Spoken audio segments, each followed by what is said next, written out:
मैं Roshan Kumar mission GS academy में आपका स्वागत है। डेली की तरह आज मैं फिर आपके लिए बिहार सचिवालय प्रीलिम्स का मॉडल सेट प्रैक्टिस लाया हूं, जो कि सप्ताह में 7 दिन चलता है। इसमें 75 क्वेश्चन का डिस्कशन किया जाता है, जो कि आपके एग्जाम के दृष्टि से यह सीट काफ़ी ही महत्वपूर्ण साबित होता है। चैनल पर जो भी लोग नए हैं, चैनल को सब्सक्राइब करें, लाइक करें और अपने दोस्तों में ज़्यादा से ज़्यादा वीडियो को शेयर करें। मैंने अभी तक बिहार एसएससी का 47 सेट अपलोड कर दिया है और उसका पीडीएफ भी आपको टेलीग्राम में मिल जाएगा। और वहां से टेलीग्राम ज्वाइन कर लें और वहां से आप पीडीएफ को डाउनलोड करें और सेट को बनाएं। और सेट में आपका कितना नंबर आ रहा है कमेंट बॉक्स में ज़रूर बताएं, क्योंकि इसका एग्ज़ाम संभवतः आपको अक्टूबर में होने की संभावना है। तो उससे पहले आप कम से कम 100 सेट बना लें। 100 सेट बनाने से क्या होता है, आपके पास 2500 मैथ और 5000 रीजनिंग और आपको 7500 जीके का कलेक्शन हो जाएगा। और ये सारे सेट को एक बार आप रिवीजन करके एग्ज़ाम देने जाइएगा, आपको काफ़ी ज़्यादा इससे लाभ मिलेगा। मैं इसकी 100% गारंटी दे रहा हूँ कि सेट बनाएं और उसका अच्छे से डिस्कशन आप करते हैं तो एग्ज़ाम में आपको कोई कन्फ्यूजन नहीं होगा। और सेट बनाने के बाद डिस्कशन करना सबसे इम्पोर्टेंट काम है। अगर डिस्कशन आप नहीं करेंगे तो जो क्वेश्चन आपसे गलती अगले सेट में हुई थी, वही क्वेश्चन अगर दूसरे सेट में फिर पूछा जाएगा तो आप वहाँ पर गलती कीजिएगा। तो डिस्कशन करने से यही फ़ायदा होता है। और सुबह में मेरा 40 क्वेश्चन का डिस्कशन चलता था। कल के वीडियो में थोड़ा आवाज़ नहीं आई है माइक के प्रॉब्लम के कारण, इसके लिए सॉरी। कल से फिर ठीक हो जाएगा। फिर मंडे को आपको 40 क्वेश्चन का जो डिस्कशन आएगा उसमें आपको आवाज़ अच्छा से मिलेगा। तो चलिए मैं इसी के साथ आज का सेशन का शुरुआत करता हूँ। आज का पहला क्वेश्चन क्या है, आइए देखते हैं। वित्त वर्ष 2021-22 में भारत को किस देश के सर्वाधिक एफडीआई प्राप्त किया है? ऑप्शन ए अमेरिका में, option B Singapore, option C Mauritius और ऑप्शन डी की बात करें तो मालदीव। तो इसका आंसर हो जाएगा आपको ऑप्शन बी, यानी कि सिंगापुर से सबसे ज़्यादा एफडीआई प्राप्त किया है। अमेरिका के राष्ट्रपति की बात करें तो जो बाइडेन है, जो कि 46वें राष्ट्रपति हैं। मॉरिशस की राजधानी पोर्ट लुइस है। क्वेश्चन नंबर 2, वन जीव को कानूनी अधिकार देने वाला दुनिया का पहला देश कौन बना है? Option A France, option B Sweden, option C Ecuador और ऑप्शन डी की बात करें तो जर्मनी। तो इसका करेक्ट आंसर आपको ऑप्शन सी हो जाएगा, यानी कि इक्वाडोर वन जीव कानूनी अधिकार देने वाला दुनिया का पहला देश है। क्वेश्चन नंबर 3, किस राज्य ने एक जिला एक शिल्प नामक अभियान की शुरू किया है? कौन सी राज्य है जो कि एक जिला एक शिल्प नामक अभियान की शुरुआत किया है? Option A Uttar Pradesh, option B Madhya Pradesh, option C Jharkhand और ऑप्शन डी की बात करें तो उड़ीसा। तो इसका करेक्ट आंसर आपको ऑप्शन बी हो जाएगा, मध्य प्रदेश के द्वारा किया गया है। क्वेश्चन नंबर 4, इस सेट में आपको 10 करंट अफेयर्स भी पूछे जाते हैं। तो करंट अफेयर्स की एग्जाम में अहम भूमिका रहेगी। आप करंट अफेयर्स को अच्छे से तैयारी करें।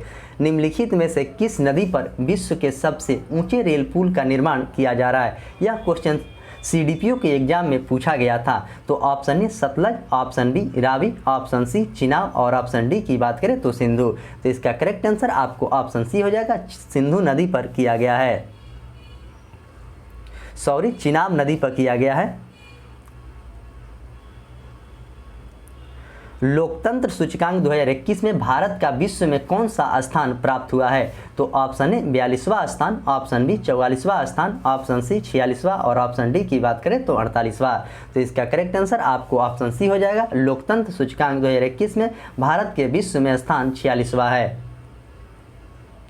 क्वेश्चन नंबर 6, विद्युत उत्पादन के मामले में भारत का विश्व में कौन सा स्थान है? विद्युत उत्पादन में ऑप्शन ए प्रथम स्थान, ऑप्शन बी आपको दूसरा स्थान, ऑप्शन सी तीसरा स्थान और ऑप्शन डी की बात करें तो चौथा स्थान।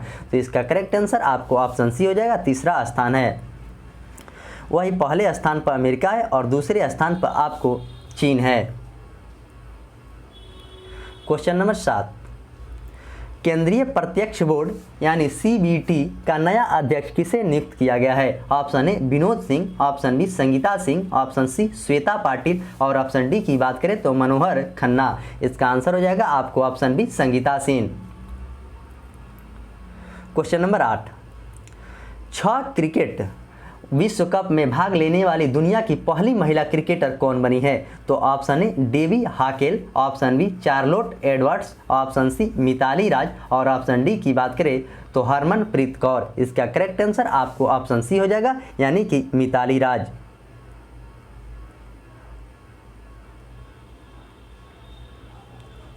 क्वेश्चन नंबर 9, बिहार का आर्थिक सर्वेक्षण 2021 में के अनुसार मक्का उत्पादन में बिहार का कौवा स्थान था? तो ऑप्शन ए पहला, ऑप्शन बी दूसरा, ऑप्शन सी तीसरा और ऑप्शन डी की बात करें तो चौथा। तो इसका करेक्ट आंसर आपको ऑप्शन सी हो जाएगा, यानी कि तीसरा स्थान था। क्वेश्चन नंबर 10, हाल ही में किस संगठन के द्वारा state of world population report जारी किया गया है? तो option A world bank, option B IMF, option C UNICEF और ऑप्शन डी की बात करें तो UNFPA। तो इसका आंसर हो जाएगा आपको option D UNFPA। World bank का मुख्यालय वाशिंगटन DC है और IMF का मुख्यालय वाशिंगटन DC है। यूनिसेफ का मुख्यालय न्यूयॉर्क है और यूनेस्को का मुख्यालय पेरिस है। तो यूनिसेफ और यूनेस्को में कभी भी कंफ्यूजन नहीं करना है। क्वेश्चन नंबर 11, वायुयान में वायु एवं पक्षी के मध्य में टक्कर से वायुयान की तुलना पक्षी के द्वारा अनुभव होने वाला बल होता है?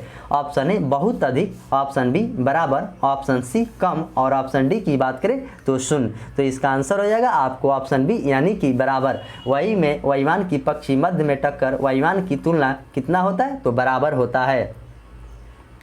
क्वेश्चन नंबर 12, द्रव्यमान 400 kg बंदूक से संवेग की गणना करें जब इसका प्रतिघात वेग 0.25 मीटर प्रति सेकंड होता है। तो आप इसे सॉल्व करेंगे तो इसका आंसर हो जाएगा संवेग बराबर होता है द्रव्यमान गुने वेग। तो इसे आप मल्टीप्लाई करेंगे तो इसका आंसर हो जाएगा आपको ऑप्शन सी, यानी कि 100 kg मीटर पर सेकंड। 400 को मल्टीप्लाई करेंगे 0.25 तो 2 जीरो खत्म हो गया, यानी कि 100 मीटर प्रति सेकंड, यानी ऑप्शन इसका सी करेक्ट आंसर है।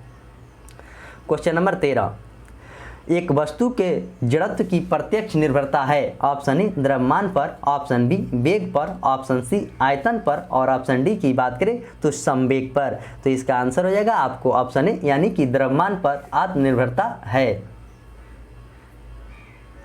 क्वेश्चन नंबर 14, किसी उत्तोलक के लिए यांत्रिक लाभवान हमेशा कम होगा जिसमें आलम भार और आयास के बीच हो, जिसमें भार आयास और आलम के बीच हो, जिसमें आयास आलम और भार के बीच हो, जिसमें आयास एवं भार के एक बिंदु पर हो। तो इसका आंसर हो जाएगा आपको ऑप्शन सी, जिसमें आयास और आलम भार के बीच में हो।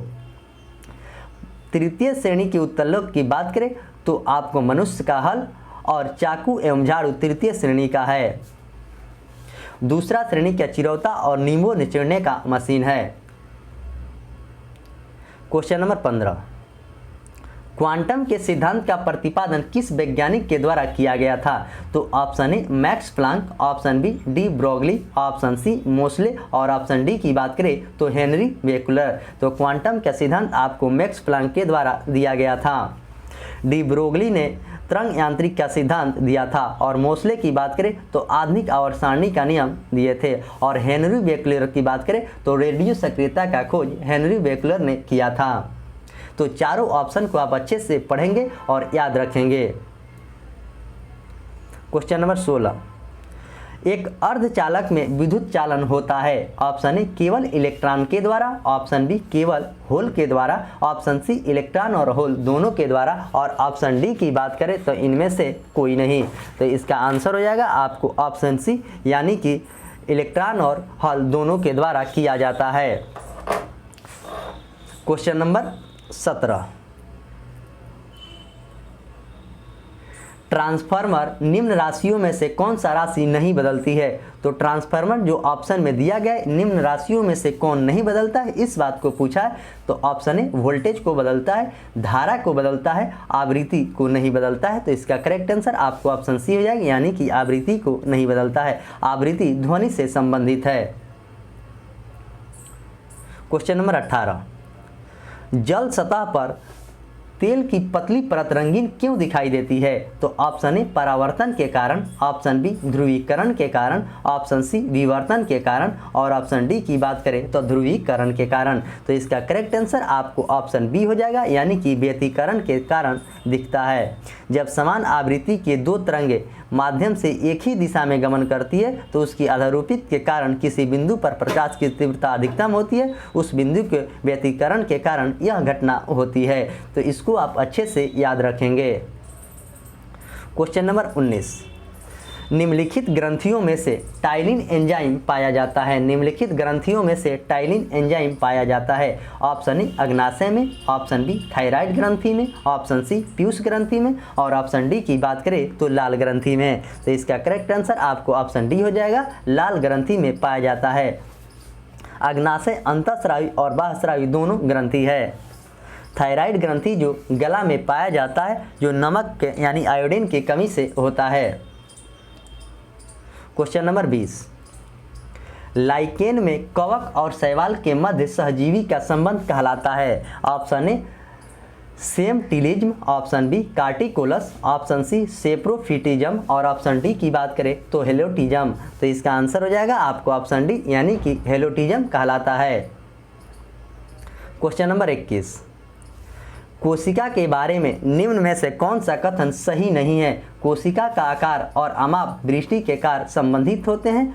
कुछ कोशिकाओं के बदलते आकार होते हैं। प्रत्येक कोशिका में निष्पादन की अपनी क्षमता होती है। और ऑप्शन डी की बात करें तो सभी शेर उत्तकों में एक ही प्रकार की कोशिकाएं विद्यमान होती है। तो इसका आंसर हो जाएगा आपको ऑप्शन डी यानी कि सभी सही है। सभी प्रकार के उत्तकों में एक ही प्रकार की कोशिकाएं विद्यमान होती है। क्वेश्चन नंबर 22, विषाणु में निम्नलिखित में से कौन सी एक विशेषता नहीं है। तो ऑप्शन ए डीएनए या आरएनए की मौजूदगी, ऑप्शन बी परपोषी कोशिका के भीतर प्रजनन, ऑप्शन सी स्वभाव की पूरी तरह परजीवी और ऑप्शन डी की बात करें तो कोशिका भित्ति की मौजूदगी। तो इसका आंसर हो जाएगा आपको ऑप्शन डी यानी कि कोशिका भित्ति की मौजूदगी। इसमें डीएनए और आरएनए मौजूद होते हैं।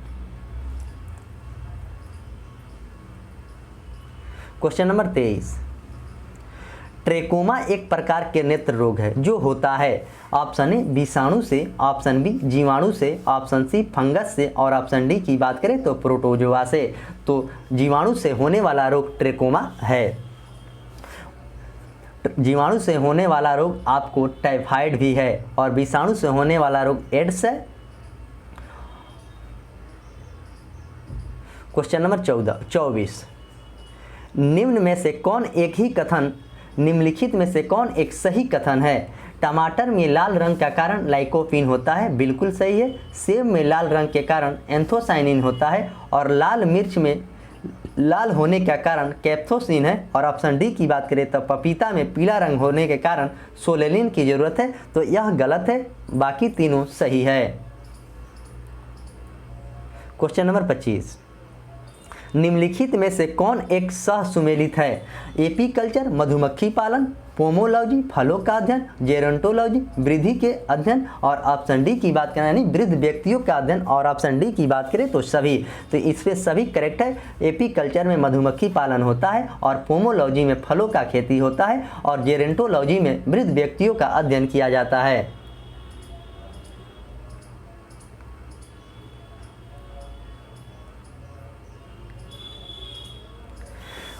पोषावाह फ्लोएम के संदर्भ में निम्नलिखित में से कौन सा कथन सही है। तो ऑप्शन ए फ्लोएम जल एवं खनिज का वहन करता है, ऑप्शन बी फ्लोएम प्रकाश संश्लेषित उत्पाद का वहन करता है और ऑप्शन सी की बात करें तो फ्लोएम एक साधारण उत्तक है और ऑप्शन डी की बात करें तो फ्लोएम पादप को बल प्रदान करता है। तो इसका करेक्ट आंसर आपको ऑप्शन बी हो जाएगा यानी कि फ्लोएम प्रकाश संश्लेषित उत्पाद का वहन करता है। जाइलम आपको जल ले जाता है और फ्लोएम खाद्य पदार्थ को ले जाता है।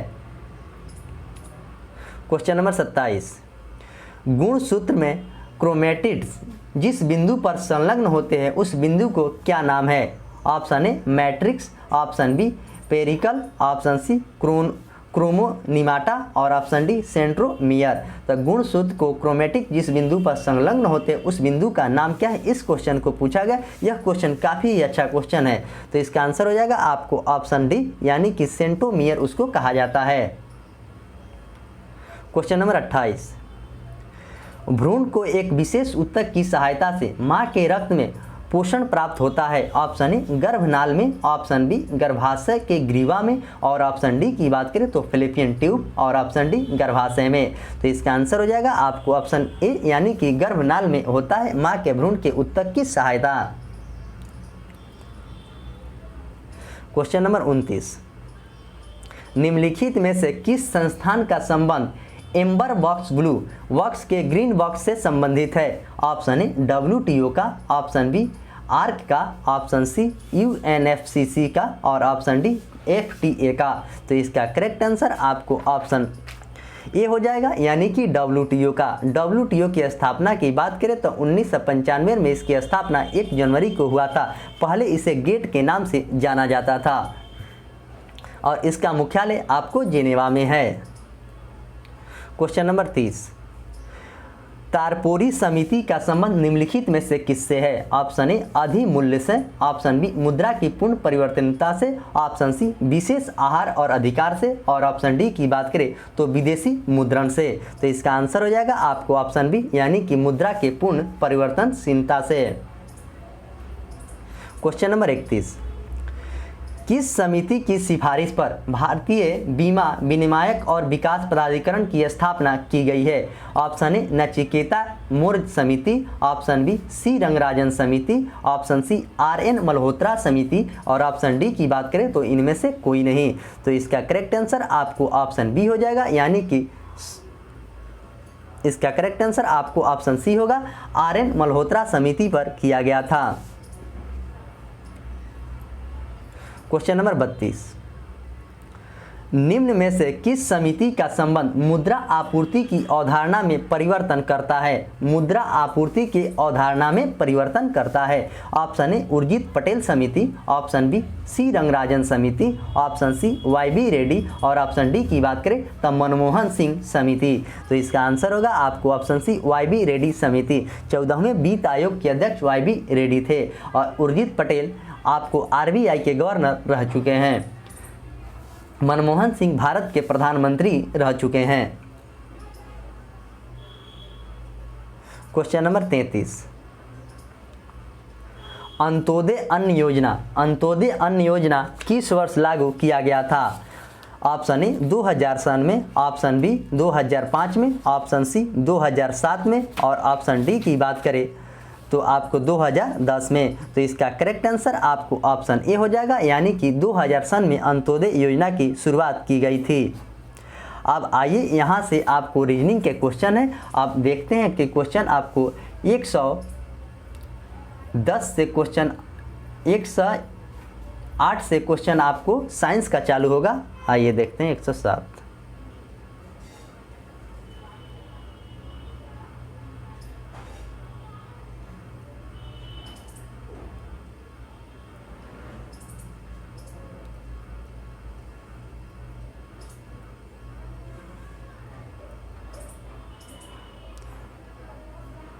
क्वेश्चन नंबर 108, निम्न में से कौन सी धातु अम्ल से हाइड्रोजन गैस H2 विस्थापित करती है? कौन सी धातु? Option A Mg, option B Cu, option C Pt और ऑप्शन डी की बात करें तो Hg। तो इसका करेक्ट आंसर आपको ऑप्शन ए हो जाएगा, यानी कि Mg। सक्रियता श्रेणी में हाइड्रोजन के ऊपर स्थित धातु हाइड्रोजन की अपेक्षा अधिक सक्रिय होता है। क्वेश्चन नंबर 109, नौसादर और नमक के मिश्रण से नौसादर का पृथक कैसे करते हैं? तो ऑप्शन ए चुंबक द्वारा, ऑप्शन बी आसवन द्वारा, ऑप्शन सी ऊर्ध्वपातन द्वारा और ऑप्शन डी छानकर। तो इसका करेक्ट आंसर आपको ऑप्शन सी हो जाएगा, यानी कि ऊर्ध्वपातन के द्वारा किया जाता है, जिसे सब्लिमेशन कहा जाता है, जिसका सूत्र होता है NH4Cl। नमक का मिश्रण पृथक किया जा सकता है क्योंकि नौसादर एक ऊर्ध्वपातन है जबकि नमक नहीं है। क्वेश्चन नंबर 110, प्रोटॉन का आवेश होता है इलेक्ट्रॉन के आवेश के समान, इलेक्ट्रॉन के आवेश के विपरीत और ऑप्शन डी की बात करें इलेक्ट्रॉन के आवेश के समान और ऑप्शन डी इनमें से कोई नहीं। तो इसका करेक्ट आंसर आपको ऑप्शन बी हो जाएगा, यानी कि इलेक्ट्रॉन के आवेश के विपरीत होता है प्रोटॉन का आवेश। क्वेश्चन नंबर 111, निम्नलिखित में से कौन एक यौगिक है जो कि तुल्यांकिक भार का आणविक भार समान होता है? Option A NaCl, option B CaCl2, option C H2SO4 और ऑप्शन डी की बात करें Na2SO4। तो निम्नलिखित में से कौन सा एक यौगिक है जो तुल्यांकिक भार के अणु के समान होता है? इस क्वेश्चन को पूछा गया, तो इसका आंसर हो जाएगा आपको ऑप्शन ए, यानी कि NaCl। इसका संयोजकता 1 होता है और तुल्यांकिक भार भी आणविक भार समान होता है। H2SO4 यानी कि सल्फ्यूरिक अम्ल का प्रयोग बैटरी में किया जाता है? क्वेश्चन नंबर 112, श्वेत फास्फोरस अंधेरे में किस कारण दीप्त होता है? अक्रिस्टलीय अभिलक्षण के कारण, ऑप्शन बी मंद ऑक्सीकरण के कारण, और ऑप्शन डी उच्च ज्वलन ताप के कारण, और ऑप्शन डी की बात करें तो विद्युत के उत्तम सुचालक गुण के कारण। तो इसका आंसर हो जाएगा आपको ऑप्शन बी यानी कि मंद ऑक्सीकरण के कारण। क्वेश्चन नंबर 113, किसी शुष्क सेल में विद्युत का उत्पादन कैसे होता है? ऑप्शन ए रासायनिक ऊर्जा से, ऑप्शन बी उष्मीय ऊर्जा से, और ऑप्शन सी की बात करें तो यांत्रिक ऊर्जा से, और ऑप्शन डी नाभिकीय ऊर्जा से। तो किसी शुष्क सेल में विद्युत का उत्पादन कैसे होता है, इस बात को पूछा है, तो इसका आंसर हो जाएगा आपको ऑप्शन ए रासायनिक ऊर्जा से होता है। यांत्रिक ऊर्जा को विद्युत ऊर्जा में डायनेमो बदलता है। क्वेश्चन नंबर 114, निम्नलिखित में से कौन सा युग सुमेलित है? Option A silver iodide horn silver, option B silver chloride कृत्रिम वर्षा, ऑप्शन सी जिंक फॉस्फाइड चूहे मारने की विधि, और ऑप्शन डी की बात करें तो जिंक सल्फाइड फिलॉस्फर का वूल। तो इसका करेक्ट आंसर आपको ऑप्शन सी हो जाएगा यानी कि जिंक ऑक्साइड चूहे का विष। हॉर्न सिल्वर को सिल्वर क्लोराइड कहते हैं, और कृत्रिम वर्षा को सिल्वर आयोडाइड कहते हैं, और चूहे मारने को तो जिंक फॉस्फाइड कहते हैं, और फिलॉस्फर वूल को जिंक ऑक्साइड कहते हैं, न कि सल्फाइड कहते हैं। तो ये चारों को आप अच्छे से याद रखेंगे, आपके एग्जाम में पूछे जाते हैं। क्वेश्चन नंबर 115, निम्नलिखित में से कौन सुमेलित नहीं है? तो ऑप्शन ए प्रथम विश्व जलवायु सम्मेलन 1979, ऑप्शन बी पृथ्वी शिखर सम्मेलन एजेंडा 1921, ऑप्शन सी की बात करें तो पृथ्वी सम्मेलन +5 1971-97, और ऑप्शन डी की बात करें तो कार्बन मॉन्ट्रियल प्रोटोकॉल। तो इसमें पूछा गया है कि कौन सा सुमेलित नहीं है, तो इसका करेक्ट आंसर आपको ऑप्शन डी होगा। क्वेश्चन नंबर 116, निम्नलिखित में से किस में जलवायु परिवर्तन का क्रायोजेनिक संकेत का प्राप्त किया जाता है? यानी कि क्रायोजेनिक संकेत। Option A isochore, option B वृक्ष वलय वृद्धि, ऑप्शन सी जीवाश्म पराग, और ऑप्शन डी की बात करें तो इवोपायराइट निक्षेपण। तो इसका आंसर हो जाएगा आपको ऑप्शन ए यानी आयरिस कोर। क्वेश्चन नंबर 117, जल प्रदूषण निवारण तथा नियंत्रण अधिनियम किस वर्ष लागू किया गया था? ऑप्शन ए 1972 में, ऑप्शन बी 1974 में, ऑप्शन सी 1980 में, और ऑप्शन डी की बात करें तो 1982 में। तो इसका करेक्ट आंसर आपको ऑप्शन बी 1974 में। 1972 में शिमला समझौता हुआ था, और 1980 की बात करें तो 6 बैंकों का राष्ट्रीयकरण 1980 में हुआ था, और नाबार्ड की स्थापना 15 जुलाई 1982 को हुआ था। नाबार्ड एक कृषि बैंक है, और नाबार्ड के वर्तमान में सीईओ जी चिंताला हैं। क्वेश्चन नंबर 118, पॉलीथीन की थैलियों को नष्ट नहीं किया जा सकता है क्योंकि यह बनी होती है। ऑप्शन ए प्रोटीन से, ऑप्शन बी आइसोमर से, और ऑप्शन सी पॉलीमर से, और ऑप्शन डी की बात करें न टूटने वाले अणुओं से। तो इसका आंसर हो जाएगा आपको ऑप्शन सी यानी कि पॉलीमर से। पॉलीथीन की थैलियों को नष्ट नहीं किया जा सकता है क्योंकि वह बनी होती है पॉलीमर से। क्वेश्चन नंबर 119, अंतर्राष्ट्रीय अम्ल वर्षा सूचना केंद्र कहां पर स्थापित किया गया है? तो ऑप्शन ए बर्लिन में, ऑप्शन बी ओस्लो में, ऑप्शन सी ओसाका में, और ऑप्शन डी की बात करें तो मैनचेस्टर में। तो अंतर्राष्ट्रीय अम्ल वर्षा सूचकांक केंद्र कहां स्थापित किया गया? तो ऑप्शन डी इसका आंसर होगा, मैनचेस्टर में किया गया है। अंतर्राष्ट्रीय अम्ल वर्षा सूचकांक इंग्लैंड के मैनचेस्टर में, इंग्लैंड में यह है। क्वेश्चन नंबर 120, कंप्यूटर साक्षरता दिवस कब मनाया जाता है? ऑप्शन ए 1 दिसंबर, ऑप्शन बी 2 दिसंबर, ऑप्शन सी 3 दिसंबर, और ऑप्शन डी की बात करें तो 4 दिसंबर। तो इसका करेक्ट आंसर आपको ऑप्शन बी हो जाएगा यानी कि 2 दिसंबर को मनाया जाता है। वही 1 दिसंबर को आपको एड्स दिवस मनाया जाता है। तो दोनों दिवस आप अच्छे से याद रखेंगे, आपके एग्जाम में यह दोनों दिवस पूछा जा चुका है। बिहार दरोगा प्रीलिम्स के भी एग्जाम में पूछा गया जो एड्स दिवस। क्वेश्चन नंबर 121, फेडरेशन कप किस खेल से संबंधित है? Option A football, option B table tennis, option C basketball, और ऑप्शन डी की बात करें तो हॉकी। तो फेडरेशन कप का संबंध पूछा गया तो इसका आंसर हो जाएगा आपको ऑप्शन ए यानी कि फुटबॉल से संबंधित है फेडरेशन कप। जबकि नेहरू ट्रॉफी बास्केटबॉल से संबंधित है। क्वेश्चन नंबर 122, प्रिंसिपिया पुस्तक के लेखक कौन है? Option A Newton, option B Plato, option C Dante और ऑप्शन डी की बात करें तो अल्बर्ट आइंस्टीन। तो प्रिंसिपिया पुस्तक का लेखक आपको ऑप्शन ए न्यूटन है। आइंस्टीन को नोबेल पुरस्कार आपको 1921 में दिया गया था सापेक्षता के सिद्धांत के लिए। क्वेश्चन नंबर 123, खेल प्रशिक्षण के क्षेत्र में दिया जाने वाला पुरस्कार कौन सा है? ऑप्शन ए राजीव गांधी खेल रत्न पुरस्कार, ऑप्शन बी अर्जुन पुरस्कार, ऑप्शन सी द्रोणाचार्य पुरस्कार और ऑप्शन डी की बात करें तो ध्यानचंद पुरस्कार। तो मैं सारे खेल के चर्चा कर दे रहा हूं, किसमें कितनी राशि दी जाती है और किस खेल में कौन सा पुरस्कार दिया जाता है। तो पहले इसका आप आंसर देखें। इसका आंसर हो जाएगा आपको ऑप्शन सी द्रोणाचार्य पुरस्कार खेल प्रशिक्षण में दिया जाता है।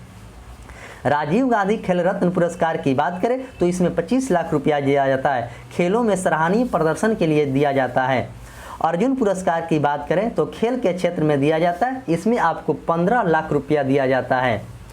और द्रोणाचार्य पुरस्कार की बात करें तो इसमें भी आपको 15 लाख रुपया दिया जाता है। और ध्यानचंद पुरस्कार जो खेलों को जीवन भर उपलब्धियों के लिए है उसमें 10 लाख रुपया दिया जाता है। और राजीव गांधी खेल रत्न पुरस्कार में आपको 25 लाख रुपया दिया जाता है। तो ये सारे चीज को आप अच्छे से याद रखेंगे। क्वेश्चन नंबर 124, पेट्रोलियम उत्पादन देशों के संगठन ओपेक का मुख्यालय कहां पर है? ऑप्शन ए जेनेवा में, ऑप्शन बी लुसाने में, ऑप्शन सी वियना में और ऑप्शन डी की बात करें तो ब्रुसेल्स में। तो इसका आंसर हो जाएगा आपको ऑप्शन सी यानी कि वियना में पेट्रोलियम के मुख्यालय है और WTO का मुख्यालय जेनेवा में है और वियना में इसकी स्थापना 1960 में किया गया था। क्वेश्चन नंबर 125, निम्नलिखित में से कौन गांधीवादी विचारधारा के गांधीवादी को समाजवाद का शीर्ष माना जाता है?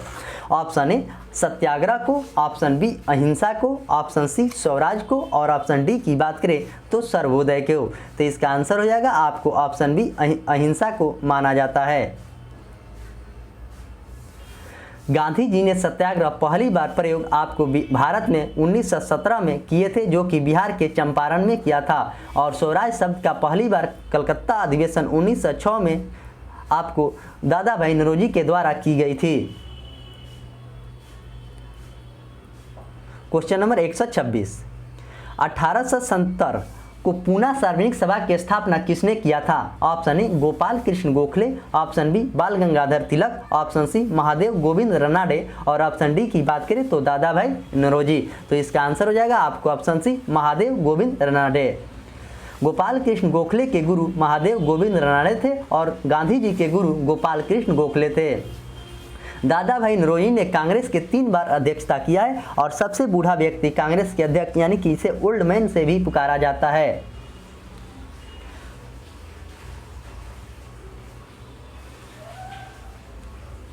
क्वेश्चन नंबर 127, हर्यक वंश के किस शासक ने कुणिक कहा जाता है? तो सबसे पहले मैं बता दूं कि हर्यक वंश के संस्थापक बिंबिसार था और कुणिक के नाम से आपको अजातशत्रु को जाना जाता है।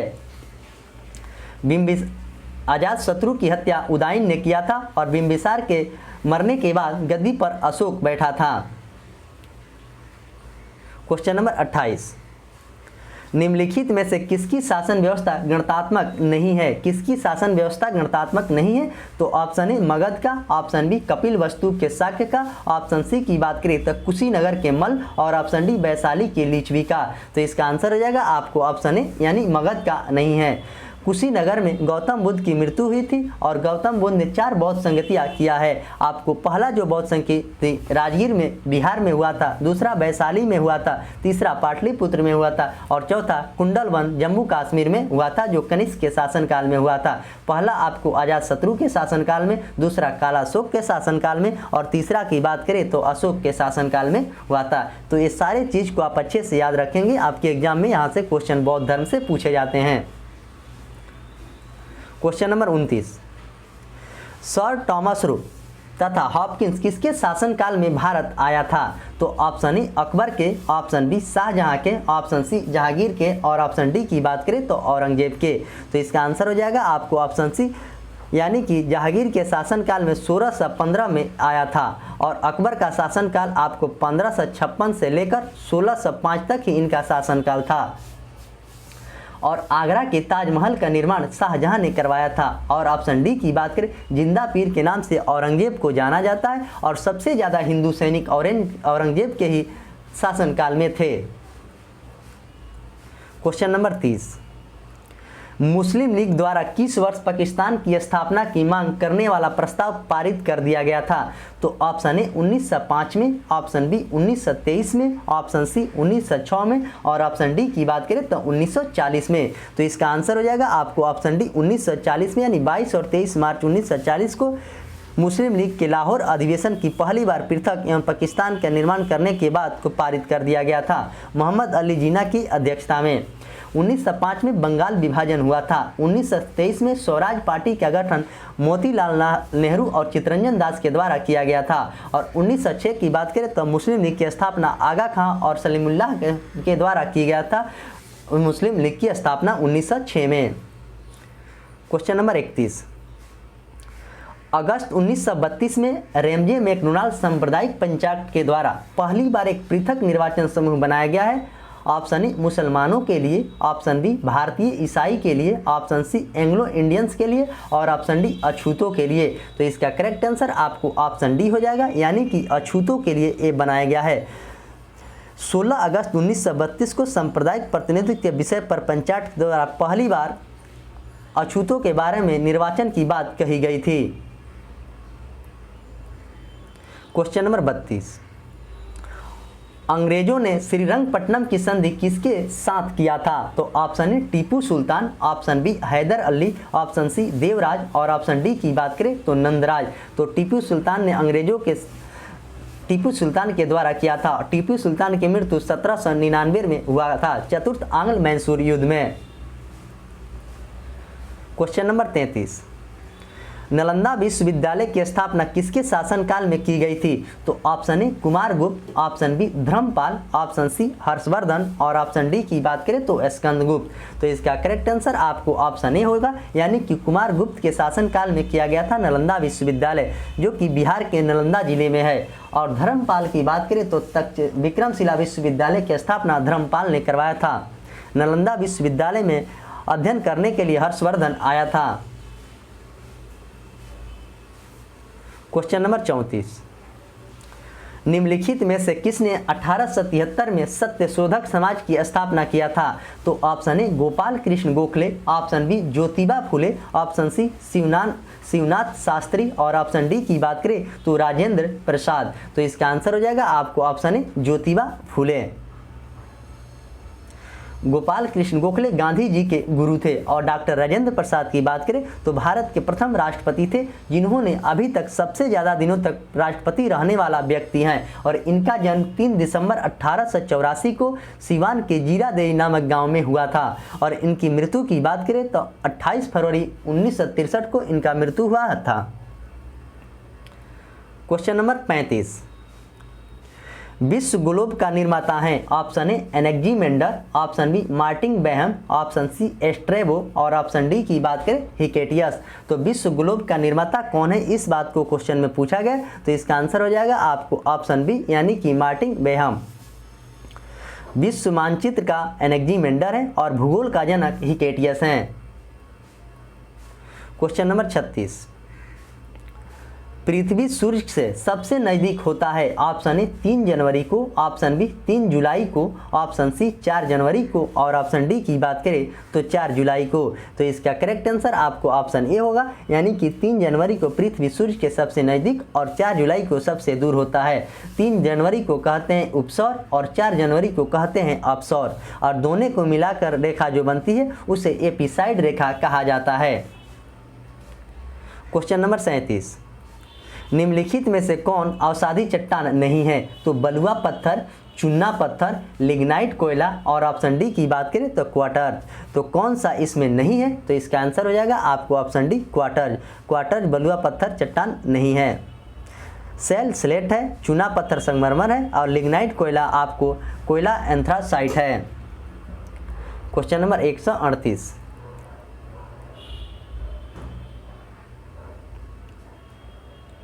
निम्नलिखित में से कौन सा तरंग केवल ठोस के माध्यम से होकर गुजरती है? ऑप्शन ए पी तरंग, ऑप्शन बी एस तरंग और ऑप्शन डी की बात करें तो एल तरंग और ऑप्शन डी आपको सभी तरंग। तो भूकंप होता है उसमें 3 तरंग होते हैं, इसमें कौन सा पूछ रहा है कि ठोस के माध्यम से होकर गुजरता है? यह क्वेश्चन काफ़ी अच्छा क्वेश्चन है, तो आप इसे अच्छे से याद रखेंगे। तो इसका आंसर हो जाएगा आपको ऑप्शन बी एस तरंग नहीं गुजरता है। क्वेश्चन नंबर 39, निम्नलिखित में से कौन सा जल डमरू अलास्का को रूस से अलग करता है? तो ऑप्शन ए बेरिंग जल डमरू, ऑप्शन बी जिब्राल्टर जल डमरू, ऑप्शन सी डोबर, ऑप्शन डी की बात करें तो फ्लोरिडा। तो इसका करेक्ट आंसर आपको ऑप्शन ए हो जाएगा, बेरिंग जल डमरू अलग करता है। जिब्राल्टर की बात करें तो यूरोप और अफ्रीका और मोरक्को को अलग करता है, और डोबर की बात करें तो ब्रिटेन एवं फ्रांस को अलग करता है, और फ्लोरिडा की बात करें तो फ्लोरिडा एवं वेस्ट इंडीज को अलग करता है। तो इस सारे चीज़ को आप अलग याद करेंगे। विश्व के भूगोल से भी आपके एग्जाम में क्वेश्चन पूछे जाते हैं, तो विश्व के भूगोल के भी बारे में जानकारी आपको रखना है। जनरल कंपटीशन के आप एग्जाम देते हैं तो हर सब्जेक्ट आपको मजबूत करना पड़ेगा, तभी रिजल्ट होगा, एक सब्जेक्ट से रिजल्ट नहीं होता है।